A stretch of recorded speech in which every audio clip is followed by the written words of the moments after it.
because we're live now, so okay, cool. It's because because obviously sleeping affects a lot of things.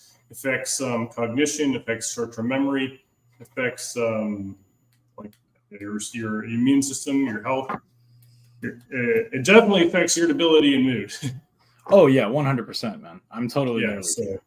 Yeah, so then of course I'm not saying you, but like I get some atheists like, oh well, you're not a real Christian, you're a fake Christian because you're cussing now. I'm like, well, okay, I mean, like this is just, it's like if, for example, I remember, have you heard of Paul Washer? I'm listening to you. Go on. Okay. Have you heard of Paul Washer? Anyways, he said, if you take a picture of me, and he doesn't like cats. He said, if you caught me like kicking a cat, and you took a picture of that and posted on the newspapers, all of a sudden, oh, everyone, Paul Washer hates cats. Paul Washer's a cat killer. But I mean, yeah, you can understand that I'm using this analogously, though, right? Yeah, no, I got you. Yeah. So I just don't understand. And the thing is, like, it's like people who say that, like, well, you're not really self-aware, because I'm sure if I took snap pictures of you at certain parts in your life too, you wouldn't want that to be displayed. So no, it's like fair.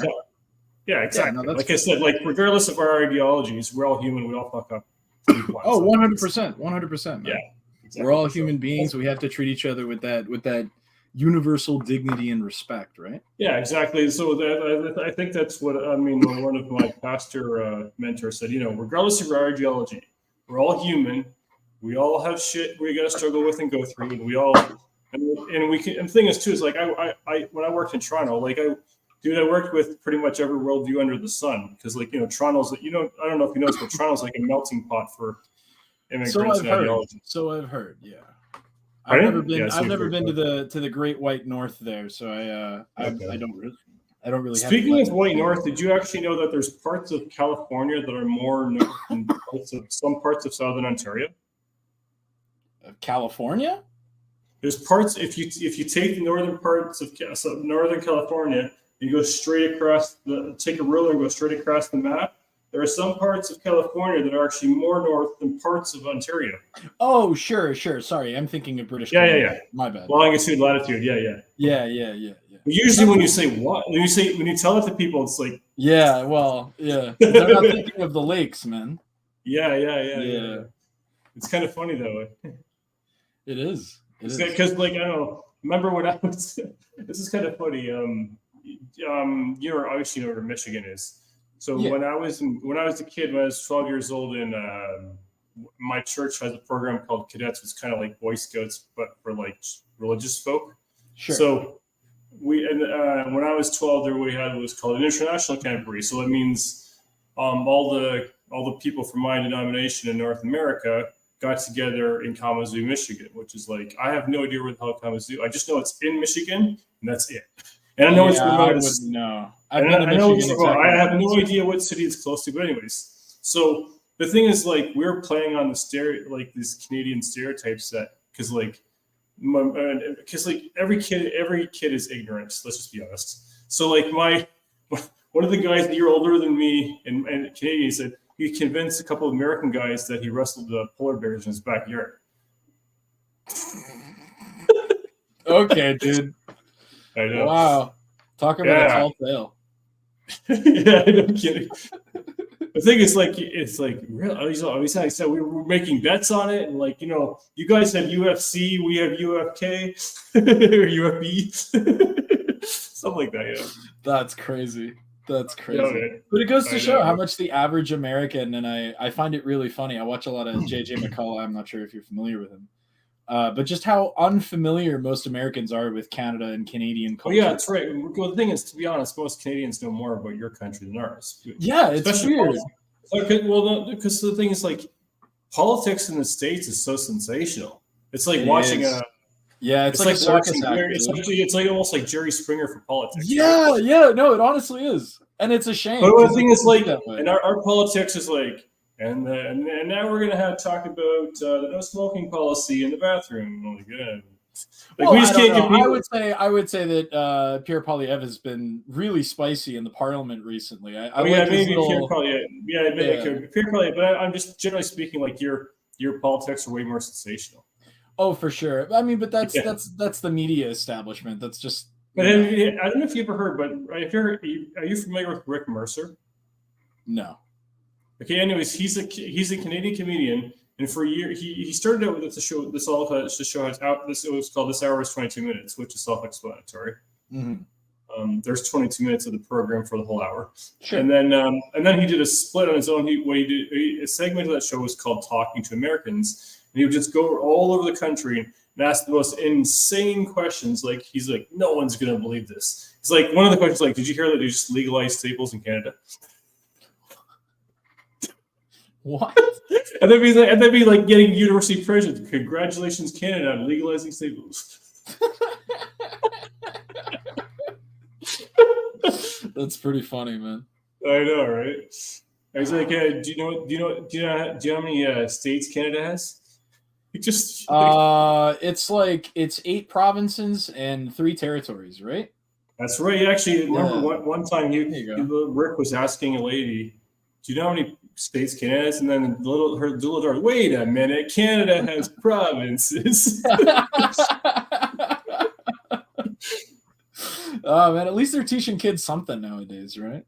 Yeah. So it's like it was just like I would have the thing is about me doing that initially, like I just have a hard time keeping a straight face with that kind of shit, right? Like legalizing staples. So what do you think about the war in Alberta? Oh, I'm in favor of it.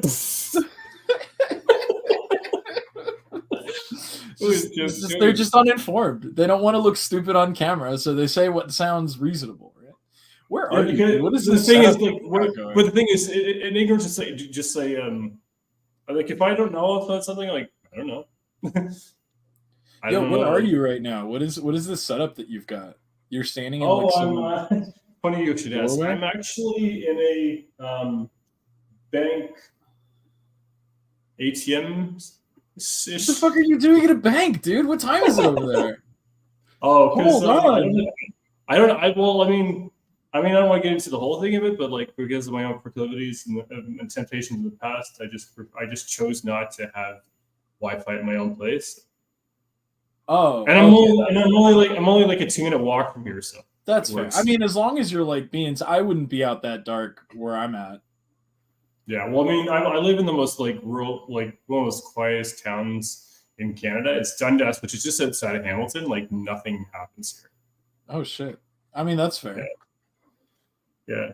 The only thing about Dundas is the kids are just so bored they just do stupid shit. But that's what kids do, right? Kids have nothing to do. They usually get up and. I mean, some 17-year-old kid wanted to throw down with me on last Thursday, but yeah, mean. I don't know why you're even giving them the time of day, man. I don't know. Like even like recently, like kids are like seeking it. I'm not even looking for like, hey. Like I could be like, for example, doing this, and like somebody will walk in and like,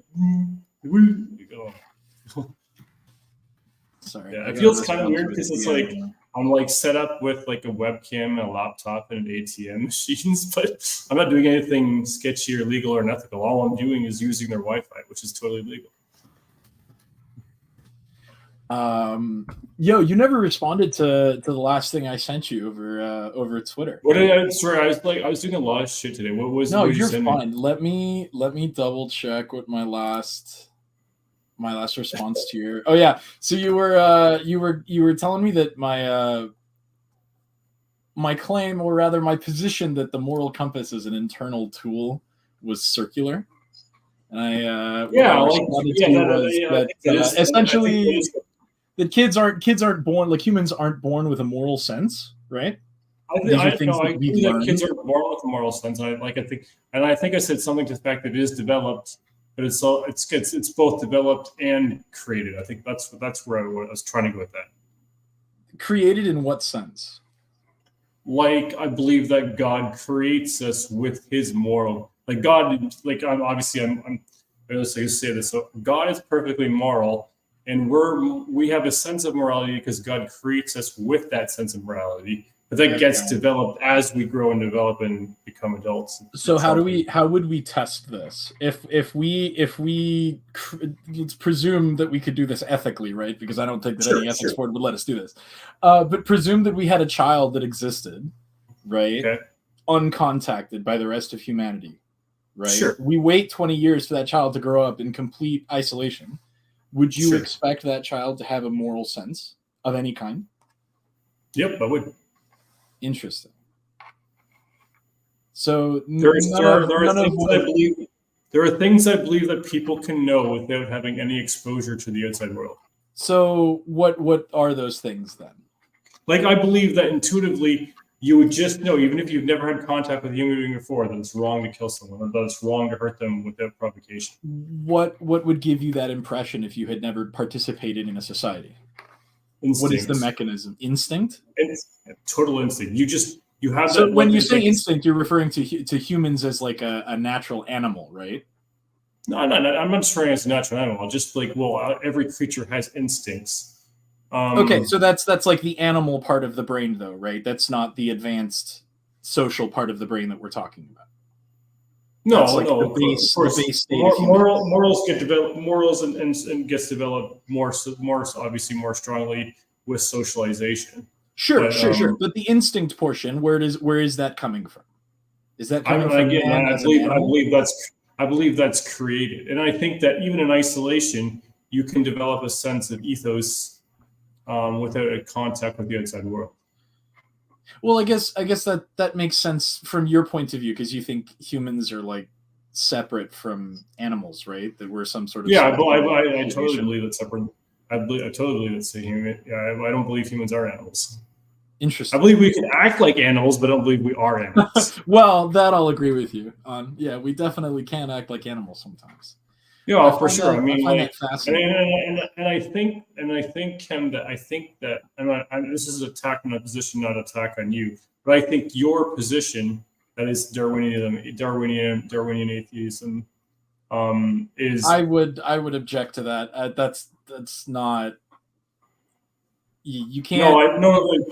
Here, let me finish. Let me finish the sentence. I think your worldview opens a door for it.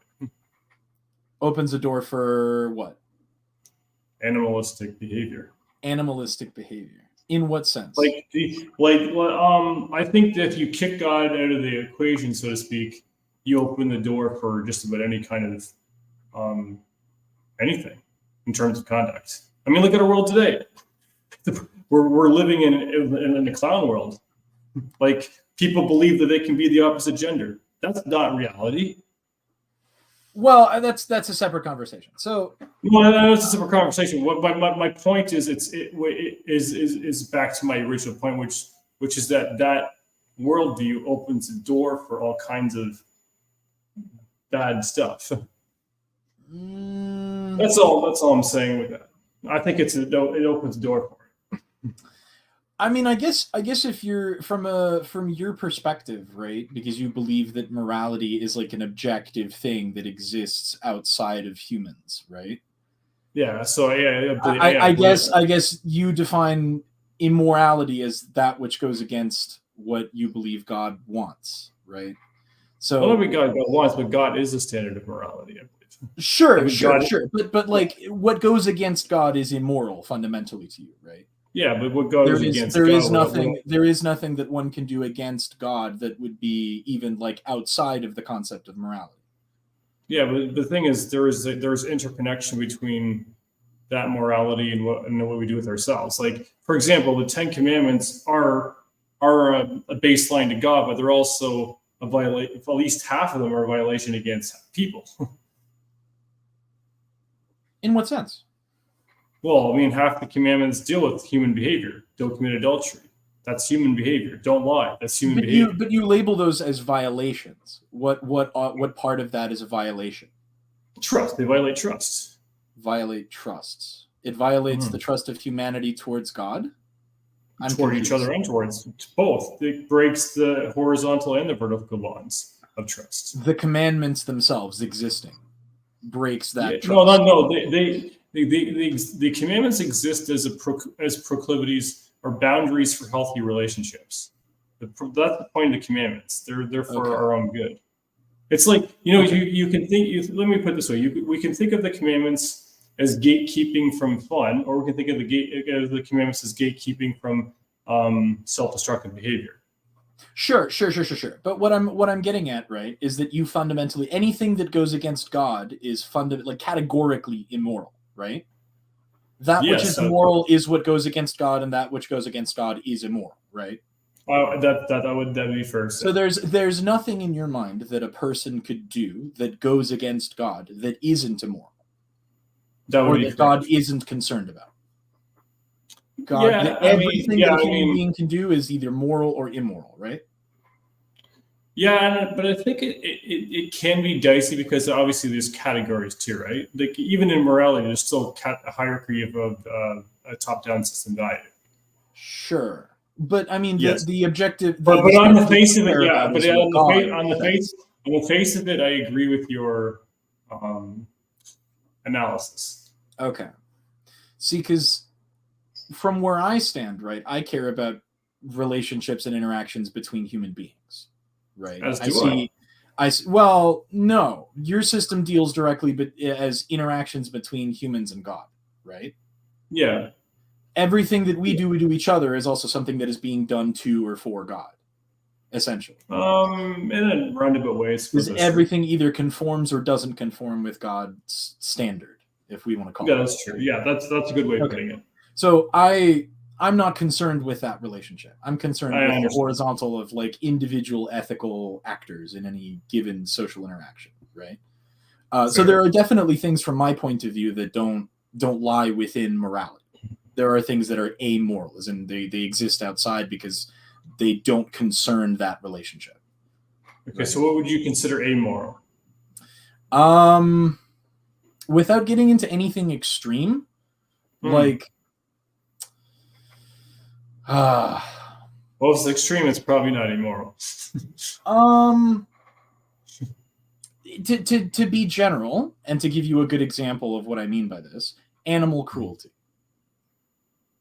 I mean, animal cruelty between itself or ours to them? No. An individual with a lawfully owned animal, right? The animal is a piece of property that this person owns.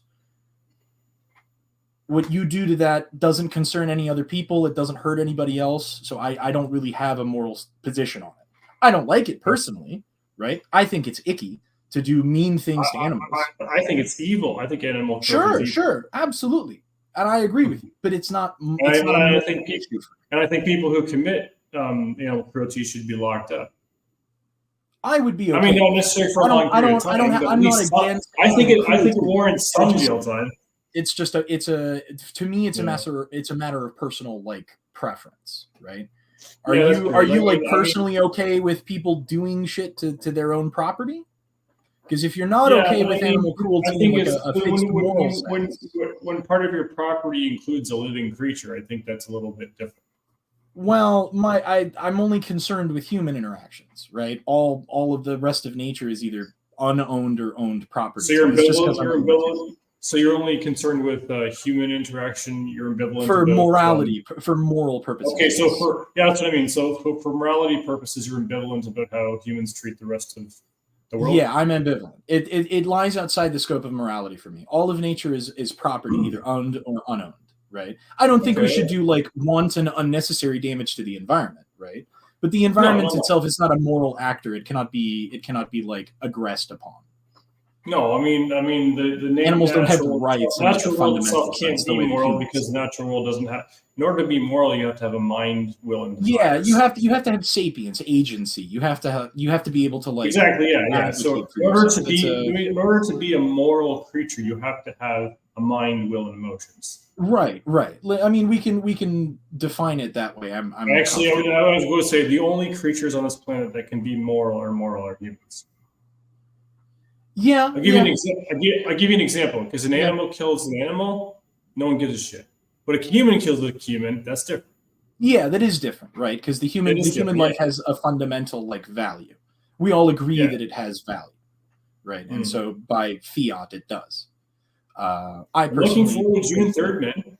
Dude, honestly, I've been doing a lot of like studying. Nice. I'm trying to prepare myself as much as possible. Good. Well, I mean, there's two reasons I wanted to do at least June. One is like I'm doing two. I think you know I'm doing. Yeah, no, that's right. You saw my debate promo. Yeah. And the other thing is I got 2 martial arts tournaments, and one in May and one in June as well. So I'm like, I learned my lesson in January by not like killing myself. By God, I think the thing is, Kim, is this is like I've never done live debates before this year, so it's like I had no idea how much they wear you. I did debate through my educational career, like as a sort of official event thing. Oh, and a modern day debate. They're just going to say quickly is doing a debate with London. What's his name? I can't remember. Handle off the top of my head. London Storm or something like that. Okay. He's going to debate me on whether or not God exists through the Modern Day Debate channel. I'm getting some traction. Okay. I mean, hey man, I'm here for it. I just wish you were less of a weasel with your arguments. That's the one thing I have a problem, and I'm saying this respectfully, man, as a fellow human being, right? I'm not attacking you personally. You have really bad argumentation, man. Like your points, I've watched a lot of your content, a lot of the videos that you make, and it's all pretty bad, man. So what? I said it's all pretty bad. Oh, like the arguments are all very. I see why you arrive at these conclusions, right? I understand. The thing is, like, your opinion about my content means this to me. No. It's not about the content. It's about like the structure of your arguments, right? Because I know you're making claims, and I'm not saying that you shouldn't be pursuing. Yeah, the thing is true. It's like the thing is too is like I'm looking at this from an intellectual point of view. I'm not looking. The thing is too is like I mean, and I know this may sound weird, but on my YouTube channel, what I'm trying to do is as bad as it may sound. On my own YouTube channel, what I'm trying to do is engagement farming. I'm trying to elicit. No, that's fair. Yeah, I'm trying to elicit response so I can flesh it. Like and that's why I want to do. I want to do debates because it's like, well, I'd rather talk to another person than talking to the camera is a lot harder than talking to another person. No, I get that. Yeah. My problem is, of course, I understand how you arrive at these positions and why you believe. And I understand how you arrive at yours. So yeah. My thing is that when you make attempts to defend these positions and then you attack the positions of what you see as your opposition, right? The way that you do this is really sketchy, man. Your claims about you. I think I've heard you say the word circular argument more than anyone else on the internet, man. And I'm starting to think that you don't know what circular arguments are. Yes, I do. I do what it means. It means reading or assuming the conclusion from the premise. Well, sure, in its simplest form, it's begging the question. It's right? Like saying, it would be like me saying macroevolution is true because I believe macroevolution is true, therefore macroevolution is true. That's circular reasoning. Yes, in its simplest form, you're begging the question. I mean, exactly. in a really like that's a poor example because that's not often. I mean, I know that no one talks like that on Twitter or any other platform. Sure, but like I do see circular a lot. I mean, could I be wrong? Of course, but it means like the thing is like. Are you willing to be wrong? I also see a lot. I'm not saying you, but I see a lot of you're pretty chill atheist. I mean, and I've actually started to meet more chill atheists. Yeah. Which is cool. I just did a show with the militant attitude that exists, by the way. I don't like militant atheists. I went through that phase, and it's not a fun place to be at. Yeah, so I think like Aaron is a bit militant, massive adult. Actually, Aaron's just been around the block too many times. He just doesn't have time for. Well, the thing is too is you got to work. It goes both ways, right? Like myself, like we've heard a lot of the same things. Like I think that's the thing. I think we're just all hearing the same echo chamber, right? I just think the arguments haven't changed. I think the thing is, I don't think positions haven't really changed. The thing is too is like I do see a lot of like bad faith atheists. I think bad faith, whatever ideology, just gives your own ideology. Oh yeah, no, I mean Yeah, if you're going to argue in good faith. There's no reason. Yeah, exactly. And that was another thing. The position that you hold. I know that you hold this sort of officially as a Christian because that's what the Bible teaches. But the thing is, I don't only believe things because the Bible says things. Well, no. I mean that as a you hold this belief as a necessary component of your faith, right? The belief that atheists don't actually exist, right? Well, that I actually know that God exists. I guess on the face of it, yeah, because in Romans 1, it says pretty much everybody knows that God exists, but deny him. Right. And so like holding that position officially is arguing in bad faith because you're not taking my position at face value. Well, the thing is, you don't actually believe this. The king has no clothes, right? Yeah, exactly. Well, the thing is, I think that's a bit of what do you call a double entendre in the sense that the Bible doesn't believe that people truly in their core believe that there is no God. Then why would it say that? Pardon? Why would it say that if it didn't actually believe that? No, but the thing is, the Bible talks about in the same chapter. It talks about people who suppress truth. In other words, it's kind of like I'm gonna pull up this chapter. Hold on. This is Romans 1. What now? I don't know off the top of my head. Just in the chat. It's not a long chapter. Romans. Okay, hold on. When Paul talks about those who suppress the truth in righteousness, but Paul elsewhere, I don't remember off the top of my head, but talks about those who have consciences, those who have, as though they've been seared with a hot iron. So basically, I think Paul's argument is that atheism is basically the dumbing down of conscience over time. Okay, here we go. So I'm going to paraphrase. 1:18, the wrath of God is being revealed from heaven against all the godlessness and wickedness of the people who suppress the truth by their wickedness. Yeah. Since what may be known about God is plain to them because God has made it plain to them. Yeah.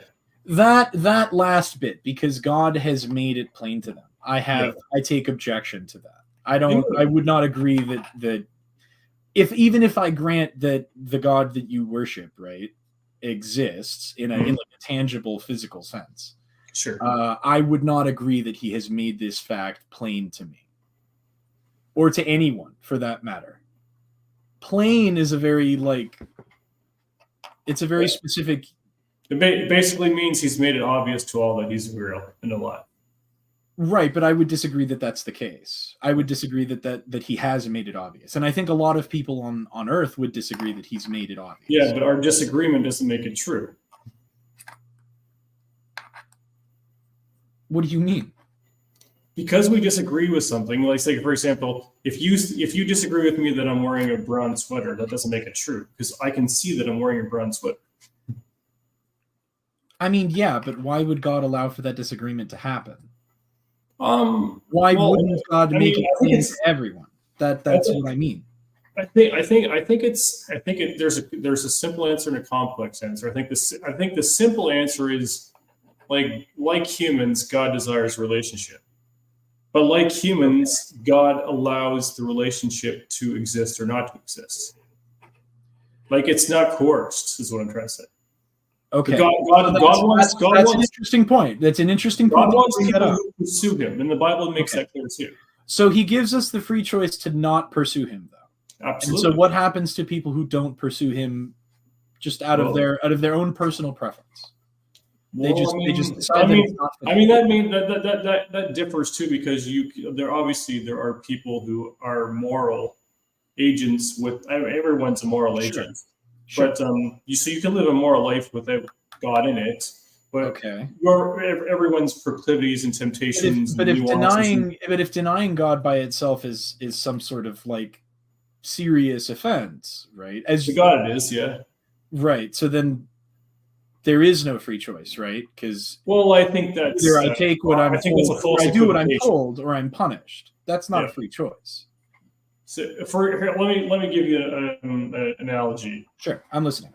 Okay, so if I'm in a relationship with a woman and she wants me to take the garbage out or do something for her, but say I forget, and then she won't go for dinner with me because I forgot. Now is the consequence of the action mean I didn't have the choice, or does it mean there's consequences for our choices? Okay, but there's a distinct difference here, right? There's the natural. I'm not disputing there's a difference, but I'm just using it as an equivocation. Sure, but I don't think it's a fair equivocation. Okay, fair enough. Because the difference here is we're talking about natural consequences, right? People reacting to their environment as it changes, and then like explicitly punishing someone for making a decision. Okay, right. So there are artificial, like imposed consequences. I'm going to do this to you. Yeah. And there are the natural consequences of, well, you didn't do this thing for me, so I no longer feel valued in this relationship. Actually, I have a good. Actually, I don't know if have you ever heard of Todd Friel? No. Anyway, so he gave this kind of like a hierarchy of values system for punishment that sets up, I think, a good case for God's morality and why we should think it's fair. Okay, for example, he asked questions. He said, if I lied to my dog, what's going to happen? Nothing. If I lied to my daughter, what's going to happen? Nothing. If I lied to my wife, what's going to happen? I sleep in the doghouse. If I lie in court, what's going to happen? I go to jail. See, what you see is an increase of authority as it goes up the hierarchy of authority and power. And God being at the top, the consequences for what we do against the nature and person of God are that much more serious than what we see. I think the problem for us, Ken, is that we equate justice, human justice, with God's justice, but we can't do that because God is so much more powerful and authoritative than us that we have to separate. Well, I'm not even talking about justice yet, right? Okay, no, that's a further problem down the road. Okay. Well, I'm more talking about the nature of this offer, right? The nature of this offer but God's justice and punishment are go hand in hand. That's why I'm talking about. Sure, but again, that's one step down the line, right? We're not at that point yet. I'm talking about the nature of this offer, right? Which is essentially coercive, because there is no free option. There is no situation in which I can say, listen, man, I don't really want to be a part of this system that you've created. Well, I think you're confusing. It's an ultimatum is not still gives you a choice. It's just not if there's a threat of force attached to one of the two available options. That's not a choice. And there is a threat of force at the end. So right now, do we have a choice in this conversation? Yeah, essentially, because we are on equal footing as moral agents, right? Yeah, we're both like not on equal footing with God. Consenting to this interaction, but I did not consent to the interaction between me and God. Well, okay, well, no, I mean, but seriously, that's the fundamental difference here, is that I did not consent to that. Well, and so anything that God does for me is ultimately an imposition because I did not ask for it. I did not consent to it. I signed no contract. Did you consent to your parents having sex and conceiving you? No, did you absolutely consent? Not. So I'm just saying, there's a whole bunch of things we don't consent to that happen. Like, yes, and they're all bad. Pathetic argument is what I'm trying to say. No. Hold on, right? Because from in your world, right, in your reality, if we apply this consent standard, that's a problem. In my reality, it isn't, right? But I'm just saying, because we're talking about individuals that can be held accountable here. You and I can hold each other accountable. Yeah, I can't hold God accountable. I'm just saying the consent argument for God is probably not one you want to have, Ken. Well, I'm having it. Okay. Does God need our consent? Here's the thing: does God need your consent and my consent to do anything? I would say yes. If it involves me as a moral, as an entity that exists, anytime I do anything to you, it ought to be consensual, right? Anytime you do anything to another person, it ought to be consensual. Okay, let's apply this standard that we apply to everyone. Okay, let me use this analogy. If I create this cell phone, does this? Let's say hypothetically, the cell phone was sapient, human being. Let's say if I was able to make a human being. Yes. Do I need, as the creator of that human being, to ask my own creation what I want to do? Yes. Well, what you want to do with them, yes. If it concerns them and their autonomy. So let me get this straight. I'm the programmer, but I have to consent to the consent of my creation. Hold on. You don't consent to other people's consent, man. That's not how that works, right? Okay, then maybe when you do something then. Okay, I think it's at the height of hubris to think that God needs our consent about anything. I think it's the height of arrogance to assume that anyone doesn't need consent to act upon other entities. Okay. The idea that no, seriously, the idea, right, that just because you create something that is alive and sentient and sapient and autonomous, that you have a sovereign right over that thing, that seems really sketchy to me, right? Do you have that sovereign right over your children? Because you created them. Are you allowed to domineer their lives, to create, to do whatever they? So why does God have that right with us? Are we not God's children? But the thing is, God is actually granting you what you want. He's saying, I didn't want you don't want me in my life. You don't have to have me in my life. So He's granting you the very thing. But as a punishment, as a corollary to that decision, I am punished with eternal hellfire. Okay. I mean, unless you don't believe in that version of hell, in which case I can change my argument, right? Sorry, I missed something over the fan here. So do you believe in a literal hell? Yes, I do. Okay, and what does that hell look like to you? Is it fire and brimstone, or is it just a permanent? I think the Bible uses metaphors like it could be fire and brimstone, and it could also be it could be a lake of fire. It could be a lot of things. But the thing about hell that's most prominent is hell is where the absence of God is. There's no life. There's no revelation. It's just eternal conscious torment. Okay. But is that the place where people who decline God's offer go when they die? According to the Bible, yeah. According to you, what do you personally? According to the Bible, I agree with the Bible. That's what the Bible says. Okay, that's what the Bible says. Yeah. And you don't see a problem with that. I don't. You don't see a problem with that offer being given. And because we have the choice to choose God. But if you're being threatened with eternal torment, is it really a choice? Yeah, we all deserve torment. So I think that the fact that we have the option of grace is like, well, He's thrown us a lifeline. You want to grab it or not? It's up to you. Why do we deserve eternal torment? Because we've violated God's perfect moral law. By doing, what do you mean we? Who is we? The entire human species. What did the entire human species do collectively that pissed off God that bad?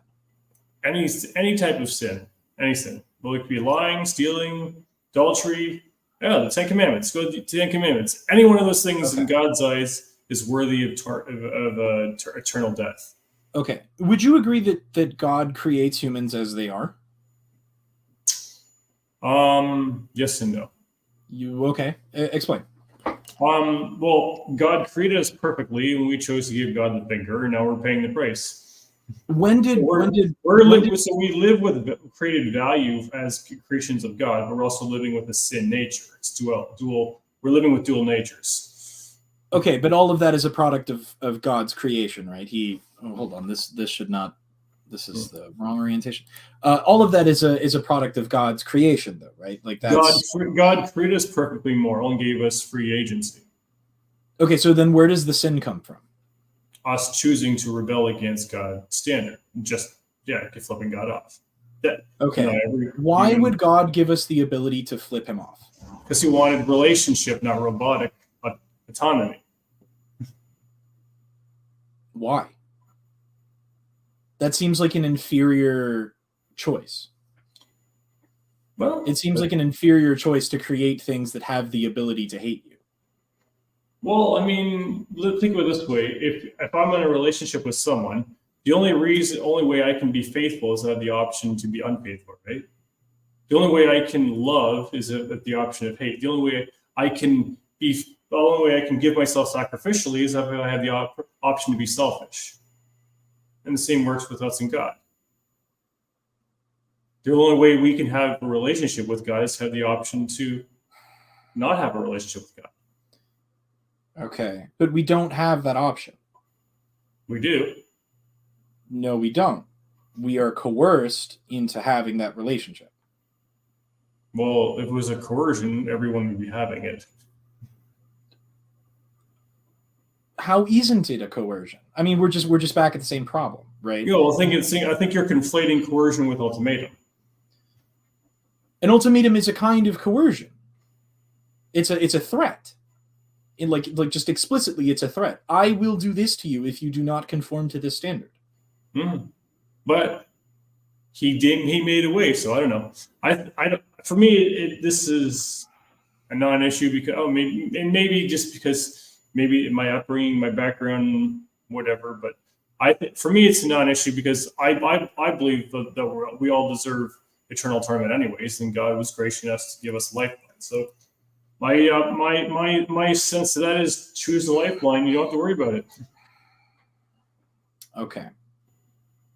Let's go back to the sin issue. To what? To the issue of sin, right? Sure. Because you said it comes from the original rebellion, which I believe. Yeah. So basically, now every creature since Adam and Eve to the present, with the exception of Christ, has been born with a sin nature. Okay. Now, I mean, sin entered into the world, right? Right. That's the verbiage that Genesis uses. Yeah. Where did sin exist before this? In the person of Satan and his minions. Of Satan. Okay. Yeah. Where did he come from? He was created by God. He was God's number one angel before he got kicked out of heaven. Okay. Are angels autonomous? Do they have free will? I don't know that. I do not know. It's my interpretation, right, from the scholarly literature that I have read, that Christianity does not consider angels to be autonomous beings. No, right? They don't have free will, and that's what. Oh. Uh-oh. Have we lost Rob?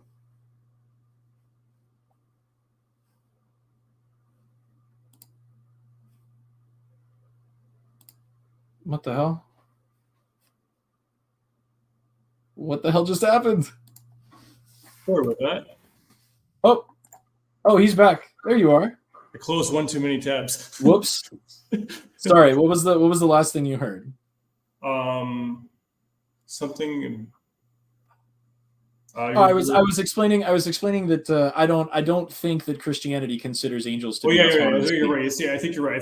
I think angels are considered have no choice. They're like celestial automaton, right? Exactly. What the Bible considers angels are basically messengers of God. Sure. Do God's bidding, but yeah, as to whether or not they have free choice, I doubt it. I mean, celestial creations, things of the kingdom of heaven, right? Not of this earth. So I mean, exactly. Satan before the fall was one of these things, right? But obviously, Satan made a choice. So it's well, did he? He doesn't have to. He doesn't have to have made a choice. That would just mean that God created him knowing that he would rebel. That's true. And that adds more questions to the pile of like, what is it that God is trying to achieve here? Because it seems like the system is set up in such a way that sin is like a necessary component. I would say the rebellion has to be a choice, and that's where I would say for both the angels and the humans, it looks like God's given both creatures a choice. Now, I don't think that the angels who made their decisions can choose to alter them going forward after this point. Okay, why free will? Out of all of the solutions to the worship problem, right, as I like to call it, the problem of like the willful relationship that God wants us to have with him, why is free will the solution that he chose? Because it seems to me that it's the worst solution. Free will is not the solution. Free will is the vehicle by which relationship happens. Is it the only vehicle? I don't know of any other. Just because you don't know of any other, does that mean that God wouldn't know of another?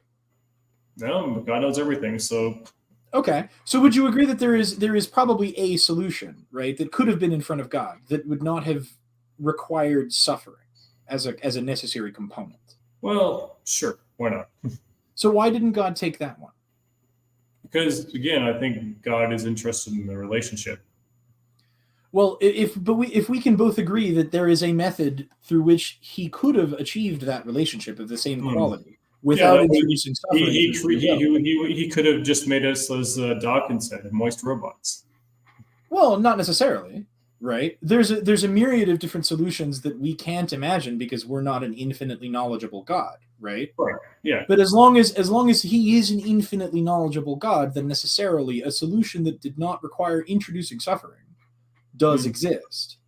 And he chose willfully to include suffering as a necessary component. Suffering is a result of the sin. It's like a solution where sin is even present, like the ability to experience suffering, the ability to sin, the ability to defy him, aren't necessary components of this question that he's trying to resolve, right? Because he's an infinitely powerful being. He could have created us with any myriad of his solution was his son. I don't know that that's a solution. I do. I can't think of a better one.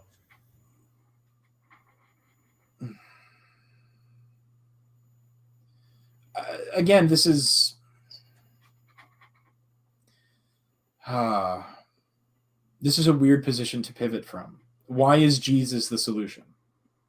Why is it subjecting additional humans to additional cruelty on a much larger scale? I would say if we take the biblical interpretation literally, Jesus' suffering is Jesus. Here's the thing: the Bible contends that because sin entered through a man, that sin has to be satisfied also in a man.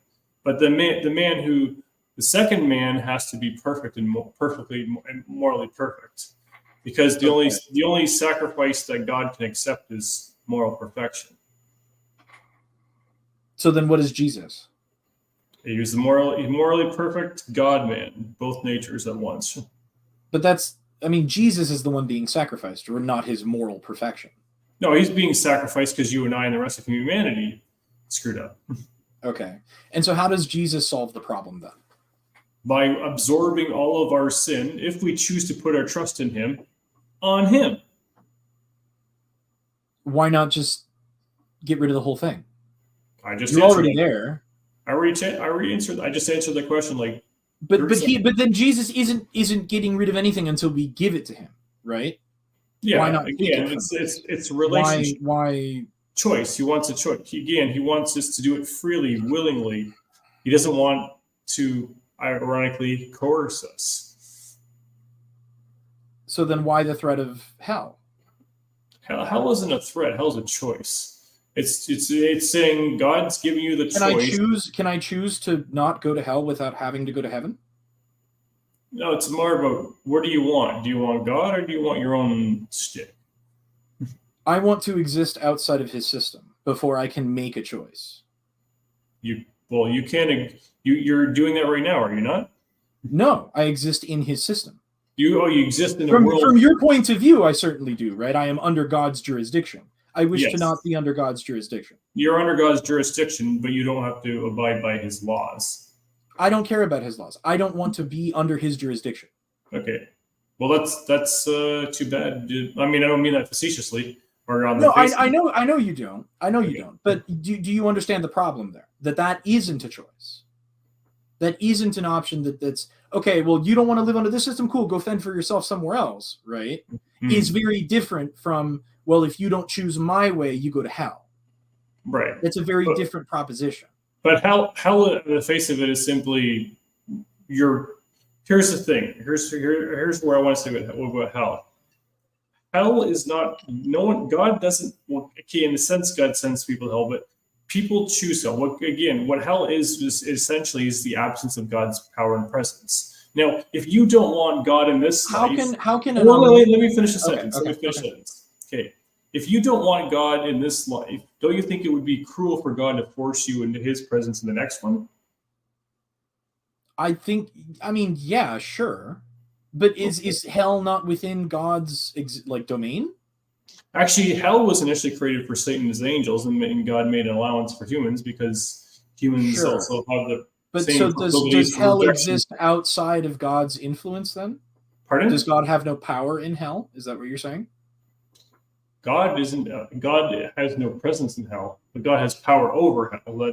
That's a bit dicey of a theological. Okay, well, because the problem is that your God is omnipresent as well as being omniscient. Oh, I see what you're saying. Yeah, so I mean, God has all knowledge of what goes on in hell, but God's presence isn't in hell. But he has dominion over hell, right? Agreed, he has yes. the power to affect change within hell. For example, if I was a police officer in the city of Hamilton, I'm not, but just hypothetically, if I was, sure, I would have dominion over this entire city, but I can only be at one place. I'm like, I mean, honestly, it's not a great equivocation because I'm omnipresent like God. Okay, okay. So then my question to you is hell jail or is hell one town over? Aha, that's a good question. That is the fundamental question here. If hell is not a punishment, hell is a punishment. It goes on forever. And that's the problem. If it's a punishment, then the offer is coercive.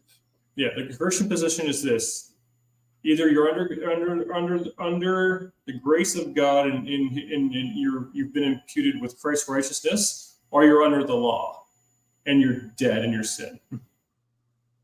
Okay. Because you can't keep the law. That's why Christ came, because we're moral law breakers. So Christ had to come to be that righteousness imputed to us. Well, so I didn't agree to the law. He gave us his righteousness. I don't care about the law. I didn't agree to it. Okay. I'm not right. But at some point we have to come to the conclusions that not everything we agree upon ultimately always matters either. I mean, it does and it doesn't. What do you mean? Well, I think that consent matters. For example, I can say, well, what if I don't agree with the fact that I don't like the way that my prime minister runs things sometimes, and oftentimes I don't. I don't either. Okay, but I'm just saying my disagreement has no bearing on the reality of the situation. I mean, you could leave. Ostensibly, right? I mean, okay, but financial conditions aside, right? Like if you don't want to be under, no, hold on. You don't understand what I'm saying analogously, though.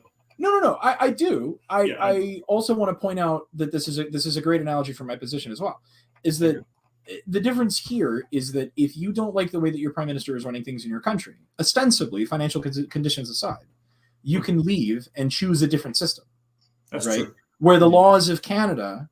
It would be very difficult for me to do that, but I could. Yeah, you're right. Sure. But I mean, that option is present, and I could live in the state if I really wanted to. Sure. I could make it. You could move to Mexico or Aruba or fucking Kiribati if you want to. Who cares, right? But the thing is that Canada doesn't prosecute you for choosing to live elsewhere. No, but Canada is actually making it really difficult to be a Christian nowadays. Well, but that's not what I'm getting at, right? Like God does punish you for deciding that his way is not your way, right? It's not that Satan offers an alternative. It's that Satan wanted something different, and he was punished for wanting something different. Satan wanted worship. That's ultimately Satan wanted. What's so bad about worship? Well, worship gets it. Worship is fine, but here's the thing: is like, let me put it this way: do you have any do you have any hobbies, side projects you do just for fun? Yes, I'm not sure that you would find them. Just tell me. I'm gonna use this. Yeah. I build firearms. It's a hobby, sure. Okay, so let's say you build these firearms, and let's say you order you order parts from different manufacturers. You put them all together. Now let's say someone says, "I want the credit for it." How would you feel? Someone said they wanted the credit for all the work you did. Indifferent. Pardon? I think I would be indifferent. It would be very silly for somebody to try to take the credit. No, okay, maybe that's not exactly. Maybe, but the point is that's when we're talking about worshiping God, that basically Satan is wanting all the credit for all the things that God has done. And that's not a small thing, because for example. A better example is, let's say, like an artist. Like, for example, if you're an actor or a musician, and say you're writing songs, you're building you're producing an album, you're just pouring yourself into it, right? Sure. Let's say someone walks along and wants to put their name where yours belongs. Sure. That's not cool. Are we sure that that's what Satan is doing? That's what he's trying to do. Of course, that's precisely what Satan is trying to do.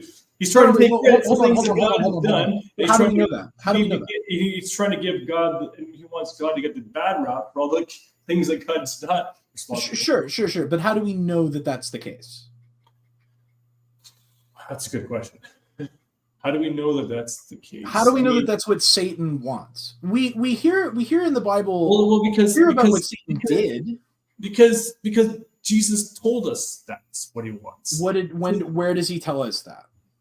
Right in John 10, verse 10, says the thief, it was a reference to Satan, comes only to steal, kill, and destroy.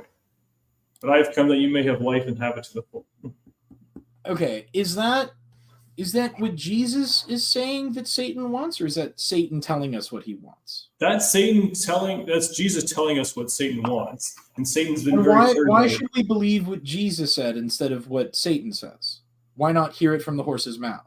Okay, well, Satan wanted Jesus to worship him. Satan said, all the keys of all the kingdoms are mine. So if you read the temptation in the wilderness, it's pretty indicative of what Satan wants. I'm aware of the story, but that's not what I'm getting at, right? What I'm getting at is that we don't actually. Satan never speaks to us, right? Not in the Bible. Well, he does. Satan doesn't have his own Bible, right?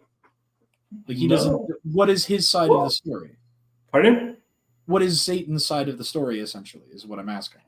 Well, Satan wants all. Put it this way: everything that will destroy you is what Satan wants you to do to yourself.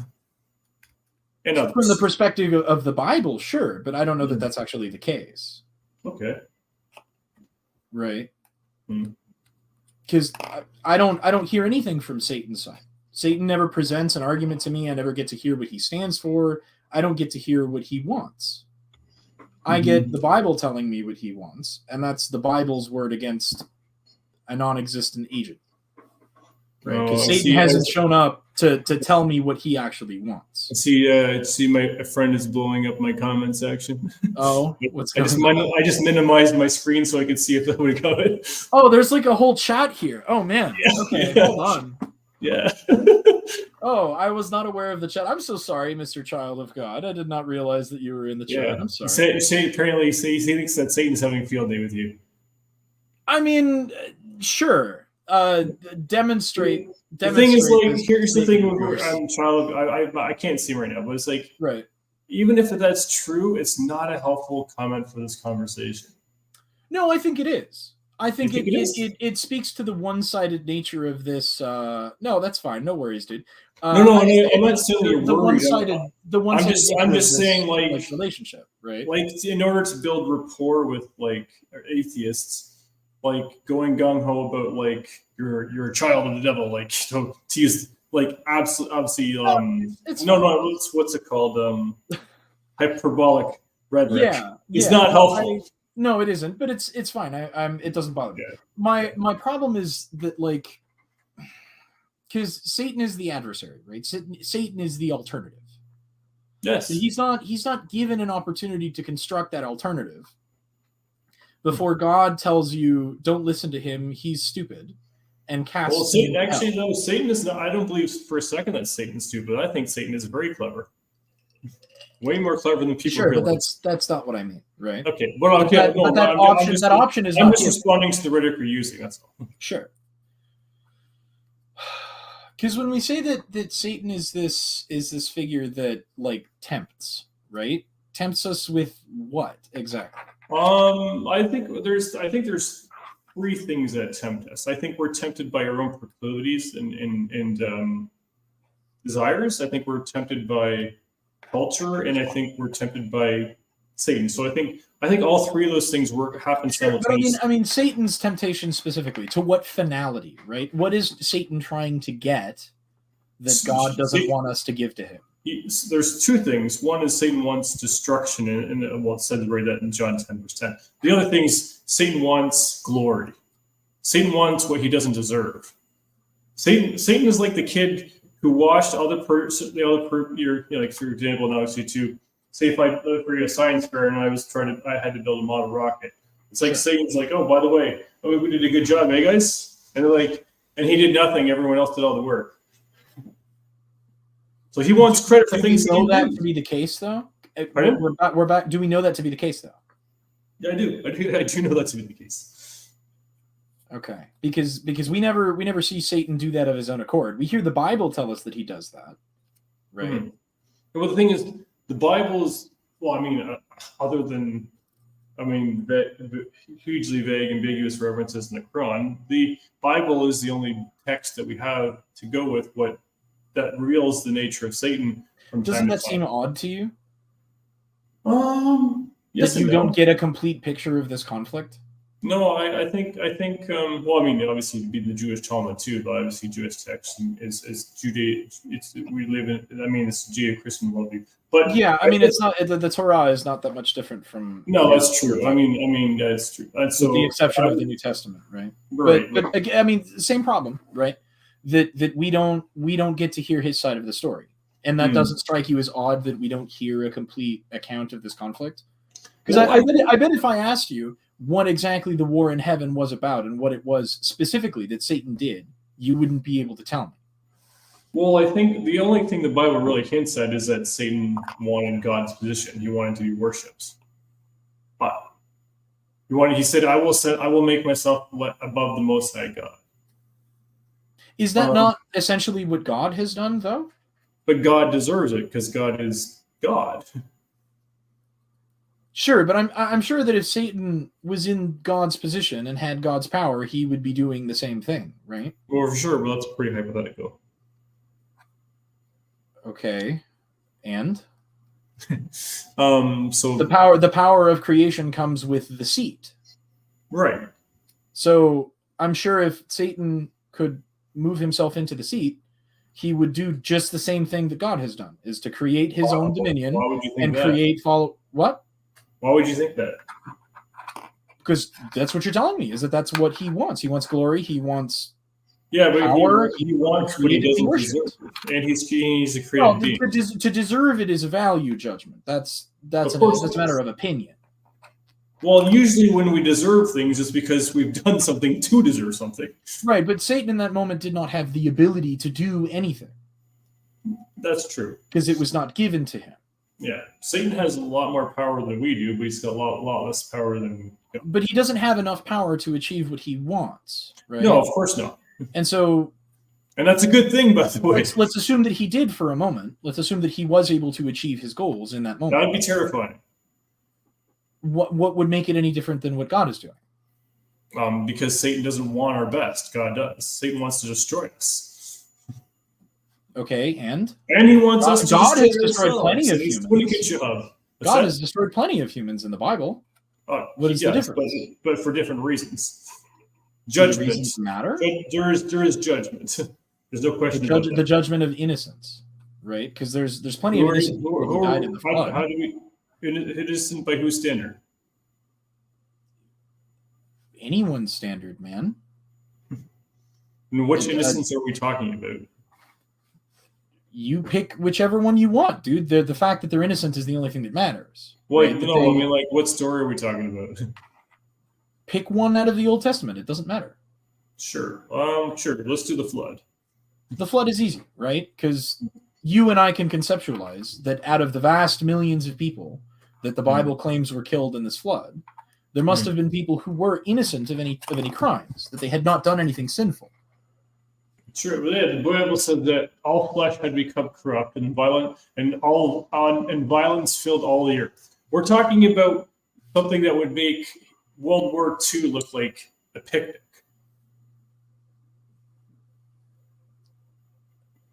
Okay, that's what the Bible tells us.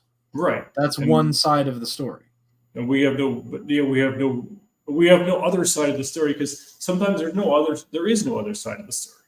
I think that there is. I think there are millions of sides to this story, man. Each individual person is a side of this story. Okay. Right. So each individual is an actor in this play. Let me ask you a question. Shoot. Do you think it was evil for the Allies to stop Germany in World War II?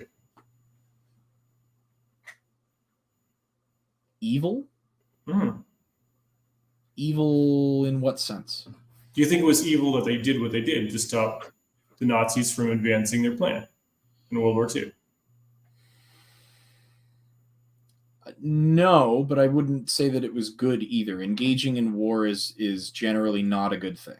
No, but I mean, it was a last resort. The only reason the Allies did what they did is because if they didn't, the Nazis would continue to go unchecked. I guess if you want to assume that the war was in the defense of innocence, then yeah, sure, it was a morally good thing. I don't believe that it was evil. Well, I mean, this is essentially what's happening, but on a much bigger scale in the flood. God is saying, enough. I can't let this go on anymore. I need to put a stop to this and start over. So why didn't God intervene during World War II? What's the difference? Well, see, that's a good question. And the thing is, that's actually a much more damning. Now that I think about it, it's a much more damning sort of moral judgment there, because that's 6 million of his chosen people who were slaughtered. Okay, I'm not saying you're playing. I'm not saying you're playing this bait and switch game, but a lot of atheists play the bait and switch. God doesn't exist because there's so much evil, and then God wipes out evil, and then God's a moral monster. Like, I guess the issue there is the consistency, right? Well, if you're gonna call all of the people who died in the flood just guilty, right? Just you're gonna make that blanket statement. I can't speak about the innocence and guilt of the people, but I can. But according to the Bible, it was a pretty bad situation, to be putting it very mildly. Sure, but saying that every single person on Earth, save for Noah and his family, were just like irredeemably evil. It wasn't even every man, woman, and child deserved death in that moment by drowning, which is like a terrible way to die, a horrific way to die. It is. I agree. So every man, woman, and child in that situation deserved it. But it wasn't just about what people deserved, but the passage also says that all flesh had become corrupt. That means there was flesh of every man, woman, and child, correct? Yeah, all flesh had become corrupt. Okay. How does a newborn child become? There was angels having sex with women. That was what does that have to do with a newborn child? A lot, because that corrupted his or her bloodline. A newborn child born on the opposite side of the planet. Uninvolved. I'm talking about uninvolved parties to whatever was happening in that area of the world, because you believe in a global flood, right? Yeah, but the thing is, the global flood was, I know, as ironic as it sounded, was started in an initial isolation that grew out. Okay, sure, but it was a global flood. You and I can conceptualize of people who may have been uncontacted by God at that point, who had no knowledge of God. According to data, there was probably somewhere between 2 to 4 million people on the planet at the time of the flood. According to the data, the flood didn't happen, man. But that's a point. That's a different point. That's a story. I'm assuming for the purposes of argument, right, that your point of view, that what you say is correct. At that time in history, there was about 2 to 4 million people. Now spread out over the entire planet, correct? No. Only on the other side of the world. There was nobody in North America. Okay, but fine. So actually, you and I can conceptualize the existence of a family somewhere in northern Germany at the time of the flood, right? Sure. What do they have to do with anything happening in the Middle East? It's unlikely that God is pissed off. It's unlikely anyone was in Germany. But okay, but I mean, yes, an uninvolved person, right? Because the flood is a response to a specific conflict, right? That was happening in the Levant. If I'm getting drowned because of some assholes, out in Timbuktu, that doesn't seem fair, is what you're saying. Yeah, exactly. That's a blanket punishment for a localized, specific crime involving specific people. It doesn't. Why punish the Bible? The Bible doesn't give the out that you're looking for. It doesn't. It said all there was violence. That's my problem. It said the earth was filled with violence. So it doesn't give the out that you're asking for. I understand that, and that's my problem. Is that I take issue with the idea that God would be justified in applying a blanket punishment on all of humanity. But all of humanity was all corrupt and filled with violence. So I would have to see that. You would have to prove that. And I don't know that there's a way to do that, and the Bible makes no attempt to do so. We're living for a few thousand years after the fact, so nobody can prove that. I can give. The evidence for it. The Bible makes no attempt to like prove the guilt of every single person who was killed. No, it doesn't. But it seems reasonable to me to assume that at least one innocent person was killed who was uninvolved with whatever was happening. The Bible is written from an observer perspective, so we're only getting snapshots. Like obviously, the Bible didn't write the corpus of the entire world from start to finish. I mean, there's that would be like. But for things as important as this, Rob, don't you think that specificity matters? Shouldn't God have a narrow scope? I don't know. In terms of his judgment that only extends to people who need to be judged. That's why should innocent people die for crimes? The thing is, how do you know there were innocent people then? You're making the assumption, though. We don't know. I'm not making assumptions. I'm asking questions about why the Bible makes assumptions. Oh, okay. Well, I mean, I don't think the Bible's making an assumption. I think the Bible. Well, the assumption there is that all flesh was corrupt, and until you provide for that, it's an assumption. Well, I mean, I'm sure the Bible believes that it's a statement of fact, but I'm not convinced that that's true. But the thing is, I think when the Bible writers are writing things down, I don't think they're concerning themselves. Oh, I wonder how people are going to think about this 5,000 years ago. I mean, it wouldn't matter at the time of the writing. The thing is, I would have the same objection at the time that it was written. Right? Yeah, but 5,000 years from now, no, we're not thinking what's going to happen 5,000 years. I'm not even thinking about what's happened 20 years from now. So I think you wouldn't think like that if you were in Moses' position either. So I think your question. I would definitely. That's exactly what I would think. If you're in Moses, you think you would write, and by the way, the Israelites were doing this. The Israelites were doing this. You're going to go down to hold on. But if I was Noah, right, my first question to God would be, why? What makes you think that the entirety of humanity, say for me and my family, are deserving of one of the worst deaths imaginable for a limited set of specific, quantifiably temporary crimes? Right, because these are not ongoing permanent things, right? But you are giving them permanent judgment, eternal judgment, right? Right. Well, I mean, I think the thing is the speaking of eternal judgments, the salvation where it's very different in the Old Testament than it is now, but I think it works retroactively too. But that's another conversation for another day. That sounds like a question of theology. I'm not. It is, yeah. Yeah. You mentioned that, so just crossed my mind. Yeah, but you do understand how from a neutral point of view, right? Not even as somebody who is like, and it's not that I actively don't believe that there is a God, right? I'm open to being convinced God could appear here and now, and I would be like, okay, yeah, I guess you exist. Mm-hmm. My question is whether or not God then deserves to be worshipped. That's a completely different conversation, right? And that is to do with the transactional nature of what worship is, right? It's spiritual energy that I'm giving you, so I expect a return on that investment. You will get that. You know what? I expect it tangibly. I expect it tangibly and immediately. Like, what kind of tangible investment? Well, the only reward that God offers for that transaction is the eternal life after death, which I'm not interested in. Well, no, that's not true. Okay. He does offer you a relationship in the here and the now, and a lot of things. Does that provide material benefit to me? It most likely, almost always does. Most child of God, demonstrate it. Seeing is believing. Demonstrate it. You have to convince me. You can't just say these things, right? Yeah. I know. No, I mean you can't. You have to demonstrate it. It's a loving God, but also a just. I know. Any God. I would contend with both of those statements. He's checking off all the Christian rhetoric boxes. Of course. Yeah, and that's fine.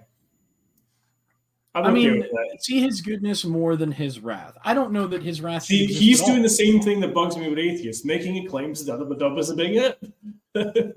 Well, I mean, you make the same claim essentially. You have also not demonstrated your God. Well, the thing is, I can't demonstrate. Like, you're asking for things that are beyond my power. I can give evidences and put induction. I don't think that that's true. Pardon? I don't think that that's true. How so? You have access to Christian grimoire. You could prove. Christian you could what? demonstrate Christian grimoire. I'm not. Have you heard of the Lesser Key of Solomon? King of Solomon? No, the Lesser Key of Solomon. It's a book that has been posthumously attributed to him. But No. it's a piece of Christian grimoire. It contains methods through which to summon entities from Christian esoterica. I've not heard of this. You should look into it. But like you do within the confines of your worldview have methods through which to at the very least provide material evidence of the existence of any of these entities. Mm-hmm. And I guess I'll tip my hand in that sense that I'll let you know that if you can do that on our debate on camera, I will concede the debate right then and there. Because it completely changes the question, right? That completely changes the position that I take. Because at the moment, I am unconvinced. Yeah. I don't believe that there's anything that you have said or that any other Christians have said to convince me that what you're saying is true. I don't sit here as an anti-theist claiming that what you say is explicitly a lie. Anti-theism is kind of weird. It's a dumb position to take, right? It's just as much of a religious position as yours is. Oh, not more so. I would say that it's about equally as religious because you're claiming a thing in spite of there being no evidence, and logically saying that there is no God is not. And this, I don't think this will bug you, but it's actually not my job to demonstrate God. It's my job to be an ambassador for Christ. I think when you make claims authoritatively, and then you take those claims and then extract policy prescriptions from them, it is your responsibility to demonstrate that these things exist. Well, I mean, the thing is, I can only there's limitations within the confines of what we can demonstrate. Yeah, that which is demonstratable is what exists. So that what we can't demonstrate doesn't exist? Necessarily, yes. If you can't demonstrate that a thing interacts with the physical world as we experience it, you have to Occam's razor it away because it might as well not exist. If it doesn't interact with anything, it can't be measured, right? Well, yeah. The thing is, God does interact, just not in a way that's. So you should be able to quantifiably measure that. Is what I'm saying. Well, I mean, God communicates through the senses. The senses are a method of quantification. You can quantify what the senses experience. Okay, well, I know I guess in that way, I can quantify it every day that I experience God through my senses. Right, but what does that look like? Let me draw you a picture. So sure. We can't see air, right? Well, no, it's immaterial. It's not immaterial. Air is not immaterial. I said God is immaterial. Okay, so that presents an additional problem because if he's immaterial, well, it presents an additional problem for your case, right? Because if he's immaterial, being immaterial, he doesn't interact with the material world, and if he doesn't interact with the material world, he can't be measured. And if he can't be measured, he does interact with Occam's razor it away. I know this is gonna. I know it sounds contrary. It's gonna sound contrary, but I'm gonna say it anyways. God does interact with the material world. He does it in a way that can't be measured. Well, then he doesn't interact with the material world. Because if he did, it could be measured, right? Yeah. No, I mean, no, I can understand why you think that, but in my mind, what you're doing is reductionistic. I mean, yes, I'm reducing the barrier of entry here. All you need to do is to show me that God directly. Yeah, but the thing is, you don't get to make the stipulations by how God interacts with the universe. I'm not making any stipulations. I'm asking you to demonstrate the presence of your God. Right. I'm not making stipulations. I'm just letting you know this is how you demonstrate these things. Right. This is the standard of evidence. This would be the conditions you place on God for what you would consider. These are the standards of evidence if we want something that's reproducible, analyzable, testable, and falsifiable. So what you want is you want God to be scientific, is what you're saying. I want to be objective. Well, I mean, what you just said. And objectivity is reached through consensus. Word you just picked off where we consider scientific. That would be observed, tested, repeated. I guess if you want to put it that way, it's no. part You of the said it, scientific man. I'm method. just laying Yeah. it. I mean, sure. I'm just going full game with what you said. I wouldn't label it as scientific. I would label it as reasonable. This is, I mean, if you can't individually test and examine a claim, right, and you can't produce the same results every time, it's unreasonable for you to take this position. Right. The thing is, there's things that I can produce. I can produce repeatedly, but I can't. But I can only. But the thing is, there's a point where I have to do it using induction and experience, because that's the only way. But that's not. But then you're not producing anything. You're arriving at an internal conclusion. That's not what I'm talking about. Right. But right. to demonstrate the existence of a thing, you have to demonstrate. But the conclusions that I'm arriving at are also based on are repeatable and testable in terms of their results as well. Right. So my standard of evidence is just provide me with a procedure that anyone, anywhere, at any time, from any faith can perform and arrive at the exact same result every single time. You're not going to get that result from everyone across the board from every different faith. There's no possible way. No. What I mean is that's how we determine whether a thing can be like classified as a fact, right? Is when people independently, without needing to cooperate with each other or derive anything from each other, are able to arrive at the same conclusion reasonably, right? Oh, I see what you're saying. Like, you need a procedure. Right.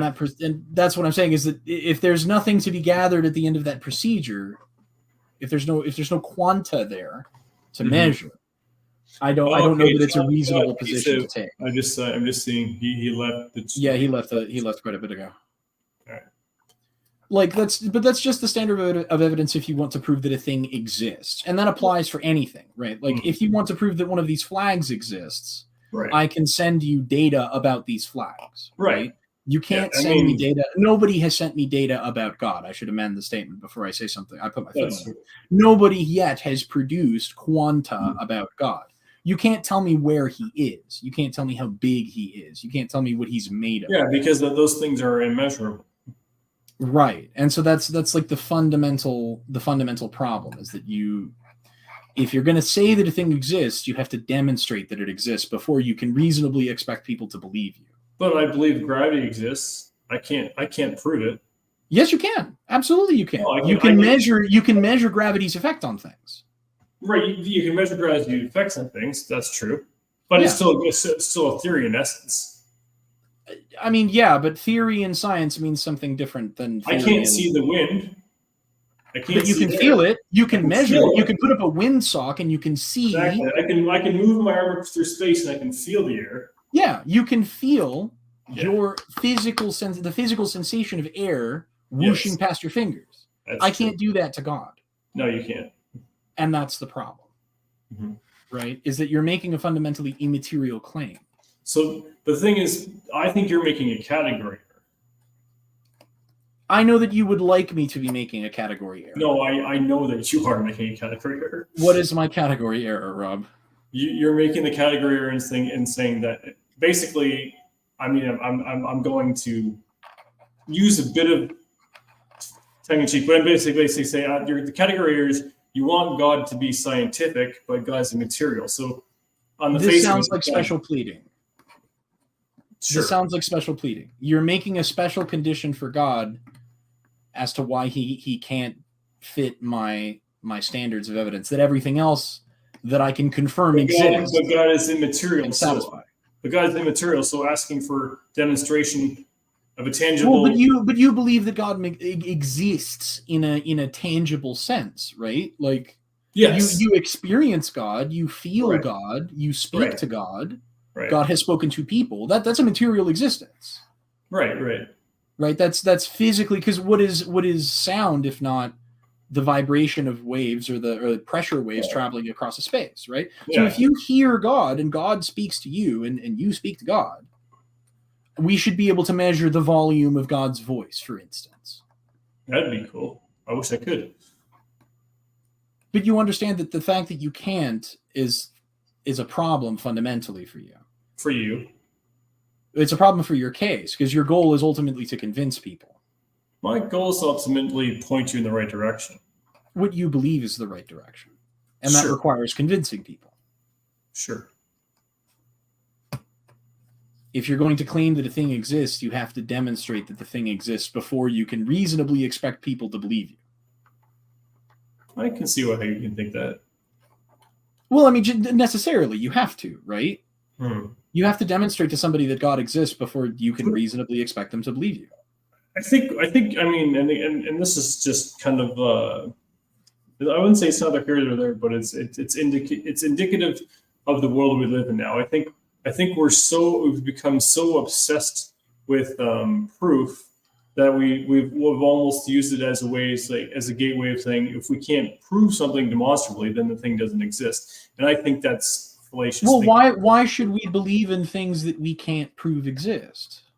Well, I'm not saying I'm not thinking. See, the thing is, there's different lines of reasoning to infer something. One is just that inference, induction, senses, and like abstraction. Like there's it's not just tangible proof. There's lots of lines of logic and reasoning and law induction and sure, inference. But you're not saying that God exists metaphorically. You're saying that God exists literally. Yes, within the confines of our known reality. Absolutely, I am. So if a thing exists, right, it can be demonstrated to exist. Yeah. And it should be able to be measured. Right? Well, like any other physical thing that exists within our reality, right? It's funny that I can confirm the existence of a star 400 light years from Earth. Something that human eyes have never witnessed, right? Based on light that's 400 years old. You can't prove that the star exists. I can prove that the star existed at that point in time.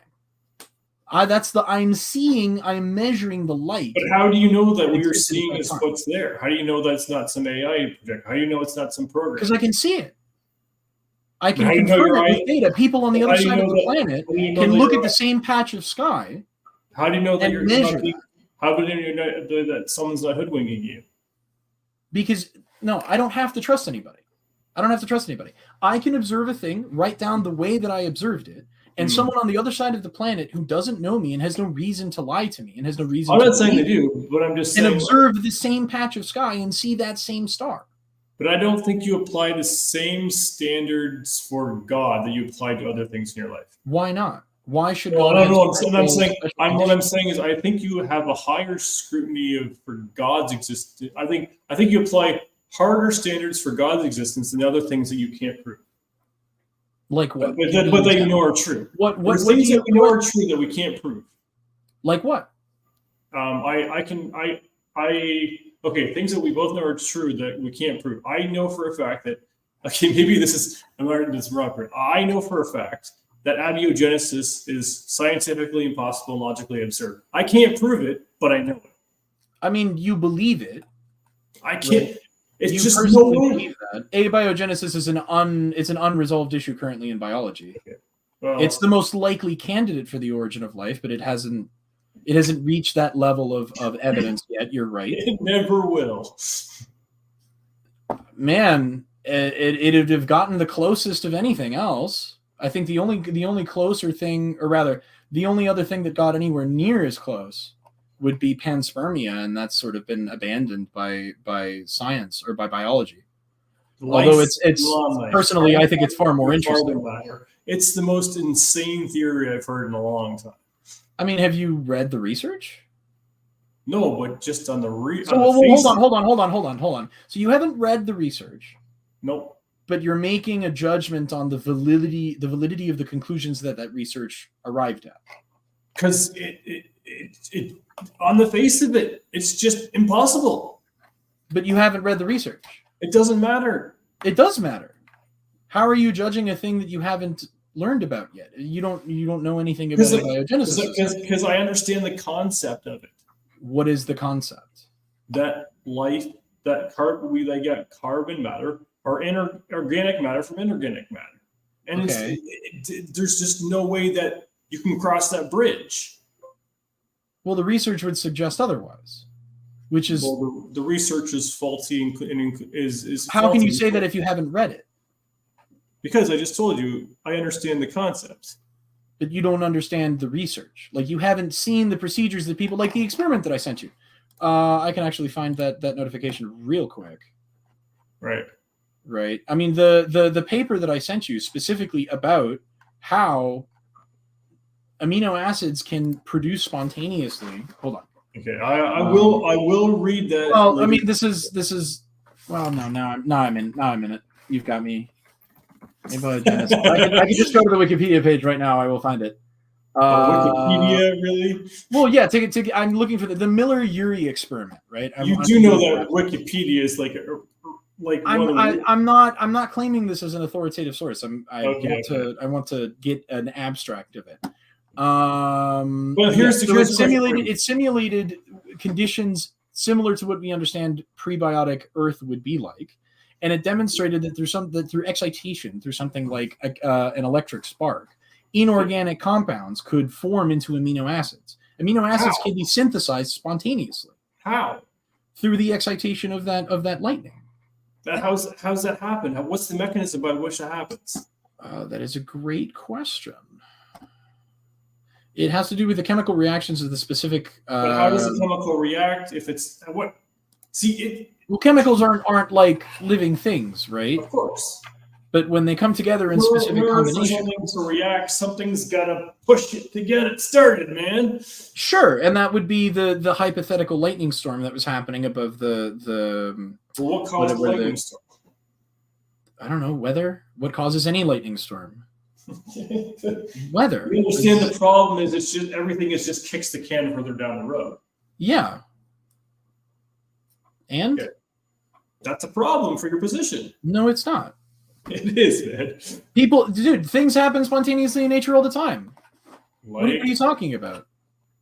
Like weather, what? All of weather happens spontaneously. It's outside human control. It is ostensibly influenced by the movement of specific, atoms in the sky, man. But it's not like it's not induced by anything. It's just weather. It happens. The orbit of the planets. It happens because of gravity, right? Because it's just how they formed. I hear what you're saying. This necessity that you have for an initial cause is it just I don't understand why you need it to exist. Let me ask you a question. Do you know of any other case on the planet that you can think of where spontaneous generation happens? Spontaneous on its own, without any kind of specifically, or just spontaneous generation of anything? Anything, any kind of spontaneous generation. That happens on its own. Well, I mean, technically speaking, matter is not generated or destroyed. It's just reorganized, right? So, generated in what sense? Like, okay, for example, have you ever known a car to start without, like, a car's a good example of spontaneous combustion, but that's not, it's not spontaneous combustion, first of all, and that's not what we're talking about. I'll just ask the question. Do you know of any case in the natural world, whether it's any category, electronics? The Earth could be said to have generated spontaneously. How? Because there was no like active mover that caused. How do you know that? The birth of the sun caused an accretion disk, or caused matter to be flung out sufficiently far, right? And gravity did its thing. And these are just forces that they don't exist in a discrete sense. These are yeah, there's tons of scientific papers on the origins of the Earth. Papers and proven evidence are not the same thing. They are mathematical. Well, I probably shouldn't put my foot in my mouth here, but because I'm not a subject matter expert in astrophysics, right? Yeah. Nor am I. But it's this qualification of spontaneous generation, like assuming that the default state is for things to appear non-spontaneously, which I guess that sounds like a value judgment. Sure. I would say that everything that happens on Earth is essentially spontaneous in terms of like nature. I would disagree, but that's a conversation another day. Wildfires are spontaneous in the sense that we don't cause them, right? Okay, we've been going for about an hour and a half now. I'm kind of tired, man, and I want to get some rest. Yeah, man. Sorry my battery's getting super low too, so it's probably good time for this. You're good. I'm looking forward to talking to you some more, Rob. Okay, I'm going to download this. I'm gonna put this on, throw this on my YouTube channel. Absolutely. And I'll DM you as soon as I get it processed. Yeah, for sure, brother. So Ken, if I can shake your hand, I would. Let's just do a high five. Let's high five. Hell yeah, brother. It was a pleasure talking to you, Absolutely. sir. You have yourself a wonderful day. You as well, man. Take it easy.